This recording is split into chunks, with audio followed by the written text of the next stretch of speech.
নমস্কার বন্ধুরা, পায়েল বাবু লাইফস্টাইল ব্লগে আপনাদের সবাইকে জানাই সুস্বাগত। আজকে ছিল রবিবার। বাড়িতে আজকে বানিয়েছিলাম মাছের মাথা কষা। তোমরা কে কে মাছের মাথার কষা খেতে খুব ভালোবাসো আমাকে অবশ্যই জানিও। তাই জন্য ভাবলাম তোমাদের সাথে একটু শেয়ার করি। এই দেখো, আমি এখানে একটা মাছের মাথা নিয়ে নিয়েছি, আর নিয়েছিলাম কিছুটা কাঁটা, তার সাথে একটু তেল পটকাও ছিল। মাছগুলোকে ভালো করে ধুয়ে হলুদ, লঙ্কা গুঁড়ো আর নুন মাখিয়ে রেখেছিলাম। আর এই দেখো, মাছের মাথার কষা বানানোর জন্য নিয়ে নিয়েছি এখানে পেঁয়াজ, আর তার সাথে এখানে নিয়ে নিয়েছিলাম একটা বড় সাইজের টমেটো আর আদা রসুন বাটা। চলো দেখি তাহলে কি করে বানালাম। প্রথমে কড়া বসিয়ে দিয়েছি, কড়াতে নিয়ে নিয়েছিলাম সর্ষের তেল। কড়াটা বসিয়ে গ্যাসটা অন করে দিয়েছিলাম, তাই জন্য কড়াটা গরমই ছিল। দিয়ে দিলাম সর্ষের তেল। সর্ষের তেলটা যখন ভালো করে গরম হয়ে যাবে, তখন এক এক করে প্রথমত মাছগুলোকে ভালো করে ভেজে তুলে নেবো।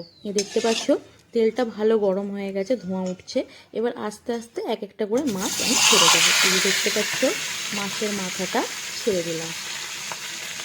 এবার মাছের মাথাটা ভালো করে দুটো পিস ভালো করে ভেজে নেবো।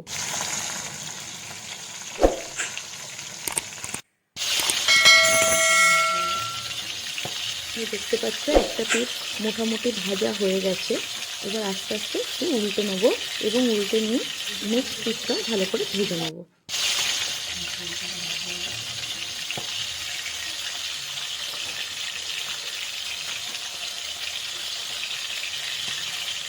মাছগুলোকে ভালো করে ভেজে তুলে আলাদা জায়গায় রেখে দিলাম। দেখতে পাচ্ছ কীরকমভাবে কড়া করে একটু ভেজে নিয়েছি। তার সাথে যে তেল পটকাটা ছিল সেটাও ভালো করে ভেজে নিয়েছি। এবার ওই কড়াতেই যে তেল ছিল সেই তেলের মধ্যে দিয়ে দিয়েছি পেঁয়াজ কুচি। পেঁয়াজটাকে ভালো করে ভেজে নেব।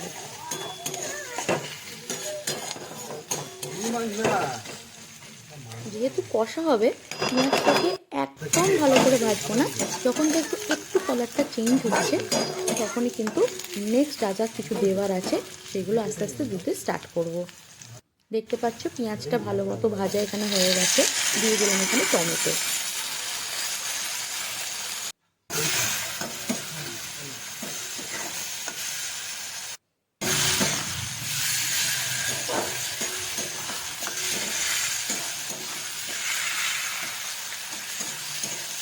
টমেটোটা দিয়ে ভালো করে জিনিসটাকে মিক্স করে নিলাম। যখন টমেটোটা দিয়ে ভালো করে ভাজা হয়ে যাবে, তখন দিয়ে দিলাম আদা আর রসুনের পেস্ট।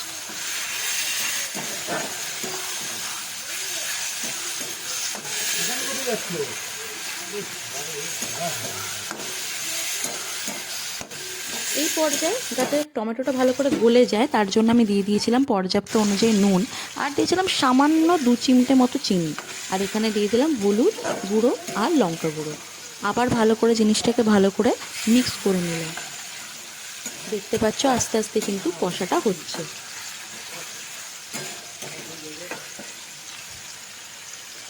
যেহেতু আমার কাছে একটু তেল পটকা ছিল, তার জন্য আমি তেলটা একটু কম ইউজ এখানে করেছি। আদারওয়াইজ যদি আপনাদের কাছে তেল পটকা না থাকে, শুধুমাত্র মাছের মাথা থাকে, তাহলে কিন্তু তেলটা আর একটু বেশি দিতে পারেন। আবারও বলে রাখি, আমি কিন্তু প্রফেশনাল কোনো শেফ না, আর আমার ভিডিও কিন্তু শুধুমাত্র ফুড ব্লগিংয়ের ভিডিওস আমি কিন্তু শেয়ার করি না। আমার বাড়িতে যেটা আমি করি সেটাই আপনাদের সাথে একটুখানি শেয়ার করি। আর এই দেখতে পাচ্ছ জল দিয়ে দিয়েছিলাম মাছটা। রান্নাটা কিন্তু একদমই ঝোলঝোল হবে না, রান্নাটা হবে একদম কষা কষা। আর এই দেখতে পাচ্ছ রান্নাটা হয়ে গেছে, জলটা একদম শুকিয়ে গেছে। আর উপর দিয়ে একটু ছড়িয়ে দিয়েছিলাম গরম মশলা।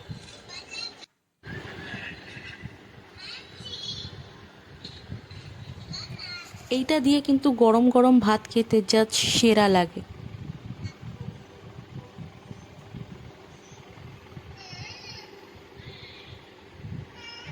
অবশ্যই জানিও এই রেসিপিটা কেমন লাগলো তোমাদের, আর অবশ্যই একবার নিজেরা ট্রাই করে দেখো।